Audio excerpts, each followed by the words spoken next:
देश के सबसे बड़े सूबे यानी उत्तर प्रदेश में हुए नतीजों ने समाजवादी पार्टी को करारा झटका दिया है, क्योंकि चुनाव से पहले सपा जिस मजबूती के साथ बीजेपी के खिलाफ मैदान में थी, उससे ये माना जा रहा था कि जीत सपा की ही होगी।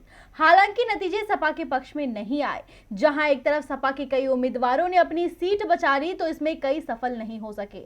ऐसे में अब अपने एक खास नेता के लिए अखिलेश यादव बड़ा फैसला ले सकते हैं।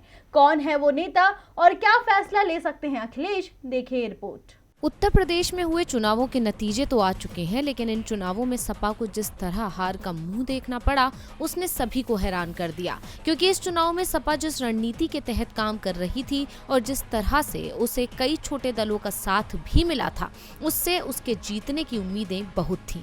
इतना ही नहीं, कई बड़े नेताओं ने दूसरी पार्टियों को छोड़कर सपा का हाथ थामा था और अखिलेश ने भी उन पर भरोसा जताया था। लेकिन उनमें से कुछ नेता अपनी सीट बचाने में कामयाब नहीं हो सके, जिनमें से एक नाम है स्वामी प्रसाद मौर्य, जिन्होंने बीजेपी का साथ छोड़कर सपा से नाता जोड़ा था और सपा के टिकट पर फाजिल नगर से चुनावी मैदान में उतरे थे, लेकिन अपनी सीट नहीं बचा सके।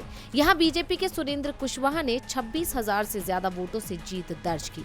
हालांकि अब सपा की तरफ से बीजेपी पर साजिश रचने के आरोप लगाए जा रहे हैं। इतना ही नहीं, बसपा को भी इसका जिम्मेदार माना जा रहा है, क्योंकि फाजिल नगर सीट मुस्लिम बाहुल्य सीट है। ऐसे में बसपा ने यहाँ से सपा छोड़ बसपा में शामिल हुए इलियास अंसारी को चुनावी मैदान में उतार दिया, जिसके कारण मुस्लिम वोट बट गया और फायदा बीजेपी को मिल गया।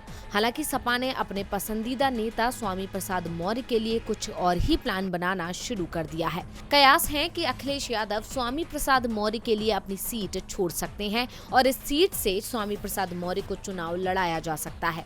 ऐसा करके अखिलेश गैर यादव ओबीसी को बड़ा संदेश देंगे, ताकि 2024 के लोकसभा चुनाव में पार्टी अपने गैर यादव ओबीसी की नई केमिस्ट्री को धार दे सके। हालांकि अखिलेश अपनी सीट कब छोड़ेंगे, इसे लेकर कोई आधिकारिक बयान नहीं आया है, लेकिन इस विषय पर पार्टी में मंथन जारी है। डीवी लाइव की रिपोर्ट।